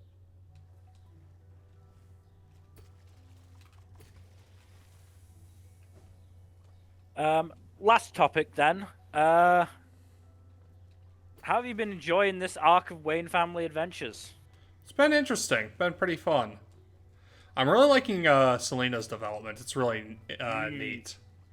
Yeah, that was the most recent chapter is what spurred me to sort of add it to the list of topics because it was a very good chapter and rightfully got a lot of positive comments about it and about how it treated Selena. Okay, this is very annoying. Sorry. I am stuck at an impasse because I cannot get past here. Because of this fucking thing. Can you not go up there? No. Really? Oh. I mean, I can go up here, but it doesn't lead there. See? Where does it lead? This way. Oh, hey, Shard. Well, something worthwhile. See? Yeah. But yeah, it doesn't lead me to where I want to go, so I have to... If I want to get to the Queen's Gardens, I have to backtrack, yeah. I think I have to go through Fog Canyon. Delightful. Alas. I think Fog Canyon is the only area I don't have a map for yet. Really does suck then. But yeah, no, I've definitely been really enjoying this most recent arc, and the signs of, I would argue, the signs of growth from the last arc of Bruce being more willing to trust the other members of the family. Mm-hmm. It's been quite nice.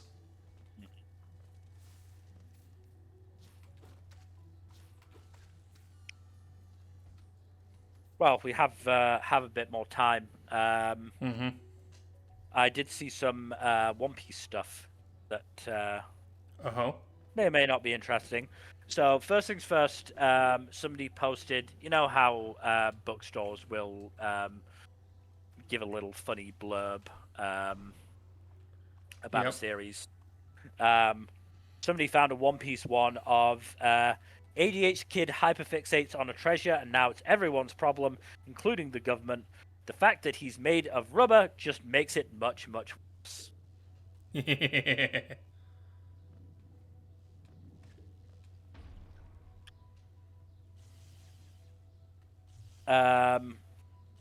The other thing, and to be fair, I think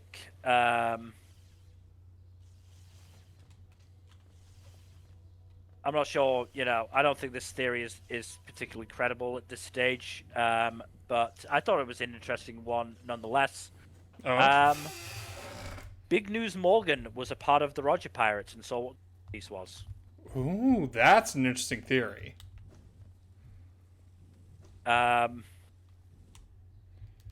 The thing that would gainsay it is that we did see Big News Morgan's as a reporter during the God Valley incident, if I remember correctly. Yes. But who's to say that he wasn't just moonlighting? You don't know. We don't know. I don't know. So the theory is that there is a background Roger pirate that has a very similar a similar hat to Morgan's. Same 3 buttons, and the hat is in fact shaped like a beak. The theory is that this background Roger Pirate has basically a Zoan fruit, and is now transformed into it fully, sort of thing. Mm-hmm.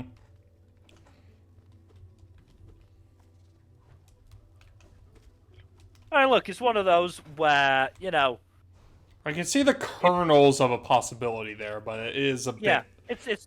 it's probably not true, but it's honestly quite fun to think about. And to be fair, why the fuck is Big News Morgan so fucking strong? Mm-hmm. That is an excellent question for which we do not know the answer. Okay, I'm just gonna get to a bench and then. The other one was somebody asking who on the Shanks Pirates reads the poneglyphs.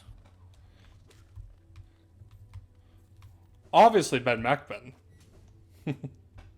Yeah, but I prefer to believe the random person who said it was the monkey.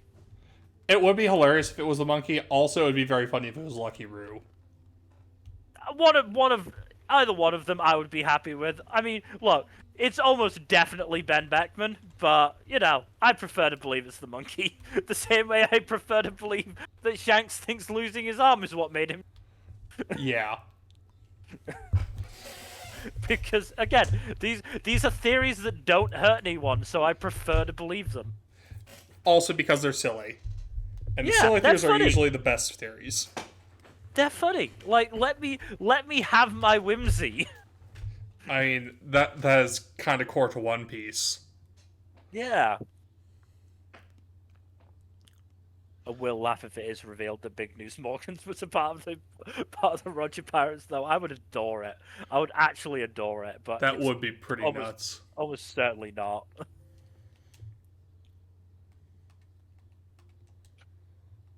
The Abyss. Oh yeah, did you do that Witch Hat Atelier drawing a spell circle thing?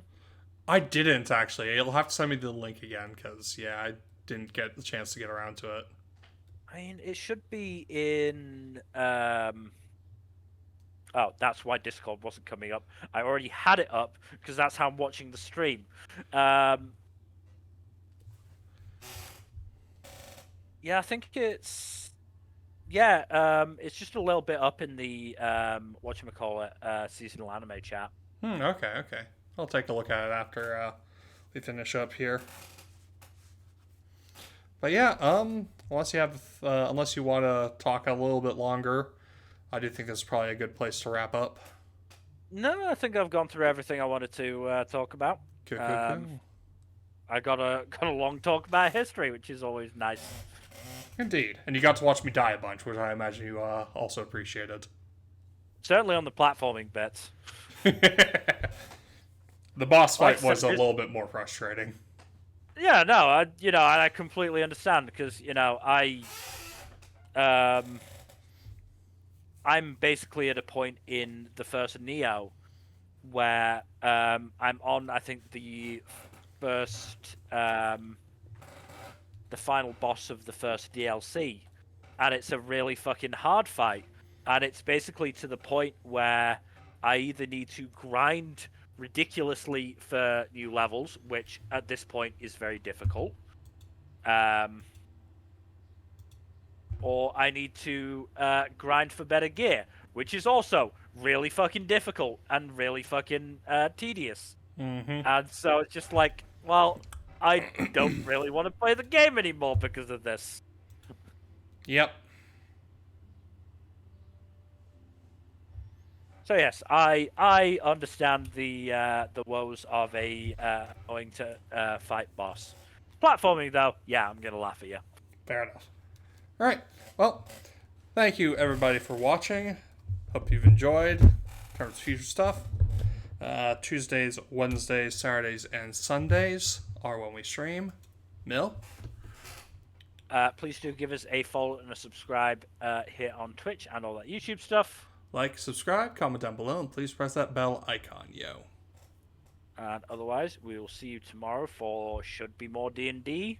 Good night. Later.